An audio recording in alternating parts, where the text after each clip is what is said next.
నమస్తే. మన గాంధీగిరి వార్తలకు స్వాగతం. రామగుండం పారిశ్రామిక ప్రాంత రౌండప్. ఈరోజు గాంధీగిరి అందిస్తున్న ప్రత్యేక వార్తలు చదువుతున్నది దయానంద్ గాంధీ. ఈ రోజు గాంధీగిరి వార్తలను సమర్పిస్తున్నది శ్రీకాంత్ కంటి దవాఖానా. హోల్బెల్ కు కంటిపాప, అన్ని వర్గాలకు వెలుగు కిరణం. డాక్టర్ శ్రీకాంత్ సారథ్యంలో వైద్య సేవల్లో శ్రీకాంత్ కంటి దవాఖానా. ఏప్రిల్ 15 నుండి ప్రతి గురువారం ఉచిత వైద్య నేత్ర శిబిరం. కంటి పొరకు ఆపరేషన్ 5,000 రూపాయలకే చేయబడును. లక్కం భిక్షపతి కార్యనిర్వహణలో శ్రీకాంత్ కంటి దవాఖానా, లక్ష్మీనగర్, గోదావరికని. Phone number 8074911632. ఆర్ఎఫ్సిఎల్లో లోడింగ్ హమాలీ టెండర్ సొసైటీకే ఇవ్వాలని హెచ్ఎంఎస్ నాయకుడు రియాజ్ అహ్మద్ డిమాండ్ చేశారు. ఈ మేరకు ఈ విషయంలో తమకు మద్దతు ఇవ్వాలని ఆర్ఎఫ్సిఎల్ మజ్దూర్ యూనియన్ ఆధ్వర్యంలో రియాజ్ అహ్మద్కు సంఘ నేత అంబట్టి నరేష్ నాయకత్వంలో వినతి పత్రం అందించారు. కొన్ని సంవత్సరాల నుండి లాభంలో నడుస్తున్న ఎఫ్సిఐను రాజకీయ నాయకులు సర్వనాశం చేసి బంద్ పెట్టింది. తర్వాత పొలిటికలైజ్ అయిపోయింది. ప్రతి ఎన్నికలప్పుడు మా ఎఫ్సిఐ సంగతి ఏంది, దీని సంగతి ఏంది చెప్తే క్వశ్చనింగ్ చేస్తే అటు చేసి మొత్తానికి ఆర్ఎఫ్సిఎల్ పేరు మీద స్టార్ట్ అయింది. ఆర్ఎఫ్సిఎల్లో పనిచేస్తున్న కార్మికులకు న్యాయం చేయాలి. ఇది ప్రధానమైన పని. అంటే లోడింగ్, యూరియా ప్రొడక్షన్ రాగానే ఫిల్లింగ్ చేయడం, ప్యాచ్ చేయడం, డిస్పాచ్ చేయడం, వ్యాగిన్లను నింపడం, నెత్తి మీద నింపుకొని కెమికల్ ఇది ఉన్న దాన్ని కూడా నెత్తి మీద ఎత్తుకొని లోడింగ్ చేయాలి. వీళ్ళ కష్టం కోల్ ఫిల్లర్స్కి ఎట్లా కష్టమో సింగరేణిలో గతంలో అటువంటి కష్టం వీళ్ళకు ఉండదు. వీళ్ళకి న్యాయం చేయాల్సిన అవసరం ఉంది. అప్పుడు ఆర్ఎఫ్సిఎల్ ఎఫ్సిఐ ఉన్నప్పుడు మేము పోరాటం చేసినాం, సమస్యలు పరిష్కారం చేసినాం. ఇది మన అప్పుడు మీడియేటర్షిప్ వద్దు, సొసైటీ పెట్టండి, సొసైటీలో వీళ్ళకే ఆపరేషన్ చేయడానికి 2% ఇవ్వండి, కాంట్రాక్టర్కి అయితే L1 L2 అని లక్షల రూపాయలు, కోట్ల రూపాయలు ఇస్తారు, అది అవసరం లేదు అని చెప్పి పెట్టడం జరిగింది. ఆ సొసైటీని కొనసాగిస్తే వీళ్ళందరికీ న్యాయం జరుగుతుంది. సొసైటీ లేకుండా మధ్యవర్తి వీళ్ళని పెట్టి కమిషన్ వాళ్ళు దొబ్బి వీళ్ళను నోట్ల మట్టి కొట్టే ప్రయత్నం చేస్తున్నారు. వీళ్ళ హెల్త్ చెడిపోతుంది. వీళ్లకు సబ్బులు ఇవ్వాలి, కట్టుకోవడానికి టవల్స్ ఇవ్వాలి, కన్వీనియన్స్ ఇవ్వాలి, ఆనాడే బెల్లం ఇవ్వాలి. ఆనాడే మనము ఒక బస్తాకు 2.5 రూపాయలు అగ్రిమెంట్ చేసినాం, ఇప్పుడు రూపాయి ఇస్తున్నారు. మరి అక్కడ ఉన్న నాయకులు ఏం చేస్తారు, పొలిటికల్ నాయకులు ఏం చేస్తారో తెలియదు. కనుక వీళ్ళకి న్యాయం చేయాల్సిన బాధ్యత ఉన్నది.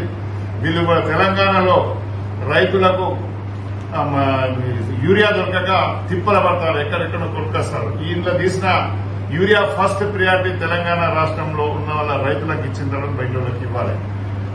దానికోసం వీళ్ళు పనిచేస్తున్నారు. వీళ్ళు చేసే పని అంతా యూరియా రైతులకు ఉపయోగపడే పని, ఏదో వేరే పని కాదు. కనుక వీళ్ళకి ఆదుకోవాల్సిన బాధ్యత ఆర్ఎఫ్సిఎల్ మేనేజ్మెంట్ ఉంది. పొలిటికల్ లీడర్స్ ఎలాగూ చేయరు, వాళ్ళు ఆయారాములు గయారాములు, ఇవాళ గెలుస్తారు, రేపు ఇంకోటి వస్తారు, వీళ్ళు ఇంకోటి వస్తారు, వీళ్ళని ఇది చేయరు. కనుక ఆర్ఎఫ్సిఎల్ మేనేజ్మెంట్ మేము ఒకటే అంటున్నాం, హెచ్ఎంఎస్ స్టేట్ కమిటీగా, నేషనల్ కమిటీ మెంబర్ని కూడా లేదు. వీళ్ళకు మిగతా ఎఫ్సిఎల్లో ఎట్లుందో, ఎఫ్సిఐలలో ఎట్లుందో ఆ విధంగా యూరియా ప్లాంట్లలో ఎట్లా జీతాలు ఉన్నాయో అటువంటి జీతాలు ఇవ్వాలని మేము డిమాండ్ చేస్తున్నాం. న్యాయంగా అడుగుతాం, మంచి మాటతో అడుగుతాం. మీరు స్పందించాలి, వీళ్ళ సమస్య పరిష్కారం చేయాలి. లేని పక్షంలో మరి ఏముంటుందో మీకు తెలుసు. ఎఫ్సీఎల్ ఉన్నప్పుడు మేము ఏం చేసినాం, ఎట్లా సాధించుకున్నాం. ఆ విధంగా అంత దూరం పోకుండా మీరు సమస్య పరిష్కారం చేయాలని ఆర్ఎఫ్సీఎల్ మేనేజ్మెంట్ కు హెచ్ఎంఎస్ పరంగా మేము కోరుతున్నాం. జగదాంబ లినెన్ కాటన్ స్టోర్, గోదావరిఖనిలోనే మొట్టమొదటి అతిపెద్ద జెంట్స్ క్లాత్ షోరూమ్. రాబోయే పండుగలు, మ్యారేజ్ సీజన్ కోసం స్పెషల్ ఆఫర్స్. 999 రూపాయలకే 4 ప్యాంట్ క్లాతులు, 999 రూపాయలకే 4 షర్ట్ క్లాతులు, 999 రూపాయలకే 2 రేమాన్ ప్యాంట్ క్లాతులు, 999 రూపాయలకే 2 అరవింద్ ప్యాంట్ క్లాతులు, 599 రూపాయలకే మీటర్ 60 వైట్ లెనిన్ షర్టింగ్, 799 రూపాయలకే మీటర్ 70 వైట్ లెనిన్ షర్టింగ్, 899 రూపాయలకే మీటర్ 80 వైట్ లెనిన్ షర్టింగ్, 999 రూపాయలకే metre 100 white linen shirting. Jagadamba linen cotton store, Lakshminagar, Godavarikhani. Bharatiya Janata Yuva Morcha రాష్ట్ర పార్టీ పిలుపు మేరకు విద్యార్థులకు ప్రభుత్వం పెండింగ్లో ఉంచిన ఫీజు రియంబర్స్మెంట్ బకాయిలను వెంటనే విడుదల చేయాలని డిమాండ్ చేస్తూ రామగుండం బీజేవైఎం ఆధ్వర్యంలో గోదావరిఖనిలోని పలు కళాశాలల్లో ఫీజుల బకాయి బీజేపీ లడాయి కార్యక్రమాన్ని నిర్వహించారు. ఈ కార్యక్రమానికి ముఖ్య అతిథిగా బీజేపీ ఓబీసీ మోర్చా రాష్ట్ర ఉపాధ్యక్షురాలు కందుల సంధ్యారాణి హాజరయ్యారు. విద్యార్థులతో కలిసి కార్యక్రమాల్లో పాల్గొని వారి సమస్యలను అడిగి తెలుసుకున్నారు. ఈ కార్యక్రమంలో నాయకులు మిడిపెల్లి అంజనీ ప్రసాద్, నీలారపు కళ్యాణ్, గుండబోయిన భూమయ్య, బోడగుండు సుభాష్, ఊరగొండ అపర్ణ, జక్కన బాలు, బూడిద హర్ష తదితరులు ఉన్నారు.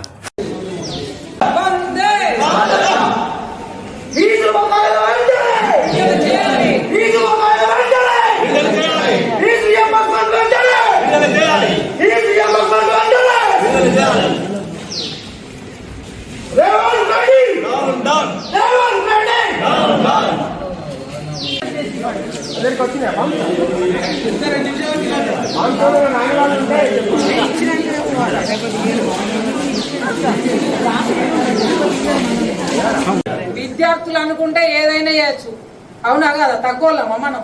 తెలంగాణ ఎట్లొచ్చింది? విద్యార్థులతోని కాదా? లాఠీ దెబ్బలు తినలేదా? రోడ్ల మీద కొట్లాడలేదా?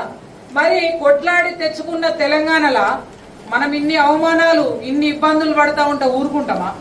3 ఏళ్ళు అయితే గవర్నమెంట్ వచ్చి ఎంతసేపు గద్దె దించుడు? ఇంకొక ఏడాది కళ్ళు మూసుకుంటే అయిపోద్దా? అవునా? కాబట్టి వెంటనే మేము డిమాండ్ చేస్తా ఉన్నాము. బీజేవైఎం నుండి, భారతీయ జనతా పార్టీ నుండి రాష్ట్ర వ్యాప్తంగా పెద్ద ఎత్తున పోరాటం నడుస్తా ఉన్నది. ఇలా పెండింగ్ ఫీజుల బకాయిలు చెల్లించకపోతే 100% విద్యార్థులందరితోటి పెద్ద ఎత్తున ఉద్యమం చేస్తాం. మిమ్మల్ని గద్దె దించే వరకు కూడా ఊరుకునేది లేదని చెప్పి సందర్భంగా నేను హెచ్చరిస్తా ఉన్నాను. ఇలా హామీలు ఇచ్చిండు, 420 హామీలు. ఏంటిది? విద్యార్థులకు సంబంధించి పెద్ద డిక్లరేషన్ చేసిండు. స్కూటీలు ఇస్తామని ఎంతమందికి వచ్చినాయి తల్లి? మీకు స్కూటీలు వచ్చినాయా? ఒకసారి వచ్చిన వాళ్ళు చేతులు ఎత్తుండి. వచ్చినాయా? నిరుద్యోగ వృత్తి అన్నాడు, ఉద్యోగాలు అన్నాడు, ఏమన్నా అయినాయా? కాబట్టి ఇవాళ ఓడెక్కేదాకా ఓడమల్లన్న, ఓడెక్కినాక బోడమల్లన్న శాస్త్రం ఉన్నది అనేది రేవంత్ రెడ్డిది. కాబట్టి ఇట్లాంటి ముఖ్యమంత్రిని వెంటనే మేము డిమాండ్ చేస్తాము ఉన్నాము. విద్యార్థుల అందరి తరపున నీకు చేత కాదు కాబట్టి ఇస్తావా ఫీజు రియంబర్స్మెంట్? లేకపోతే వెంటనే నాకు ఇది చేతనైతే లేదు అని చెప్పి రాజీనామా చేసి పదవి నుండి తప్పుకోవాలని చెప్పి డిమాండ్ చేస్తా ఉన్నాము. 20 సంవత్సరాల క్రితం నుంచి తమకు చెందిన పూర్తి హక్కులున్న, అధికారాలున్న 4 గుంటల భూమిలో నిర్మించుకున్న తమ ఇంటిని పర్మిషన్ లేదంటూ రామగుండం నగరపాలక సంస్థ అధికారులు కూల్చి వేశారంటూ ఎలకలపల్లి గేటుకి చెందిన ఓ కుటుంబం ఏకరువు పెట్టింది. తమకు న్యాయం చేయాలంటూ రామగుండం నగరపాలక సంస్థ కార్యాలయం ముందు నిరసనకు దిగారు. ప్రధాన ద్వారం ముందు వారు బైఠాయించారు. ఈ నిరసన 2 గంటలుగా జరుగుతూ ఉండగా ఇంకా కొనసాగుతూనే ఉంది.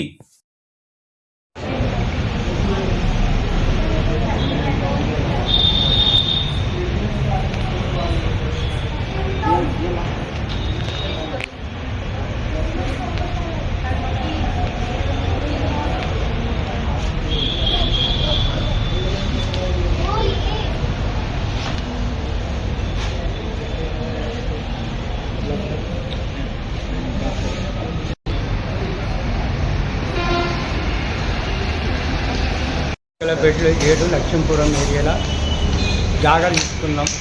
మా అక్కమ్మ ఇట్లా ప్రాణం బాగలేకపోతే ముసలమ్మ కదా అని ఇల్లు కట్టించినాం. 10 సంవత్సరాల ఇల్లు కట్టి కరెంటు బిల్లు అన్నీ మా పేరు మీద ఉన్నాయి. రిజిస్ట్రేషన్ అయింది. అన్నీ అయినాక వాళ్ళ మనవాళ్ళు మా మీద దౌర్జన్యం చేసి కొట్లాడితే 2-3 సార్లు పోలీస్ స్టేషన్ పోయినాం.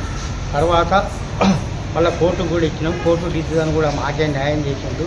ఈ నవీన్ సార్ అనే అతను పోయి మా ఇల్లు కూలగొట్టిండు. మా భార్య మేము అప్పుడు హాస్పిటల్లో వరంగల్ ఉన్నాం నెల రోజులు. మా ఇల్లు మాకు ఇన్ఫర్మేషన్ లేకుండా కూలగొట్టిండు. మా వస్తువులు ఉండే, మా భార్య మీద కులం దుకాణాలు పట్టగొలుసులు ఉండే.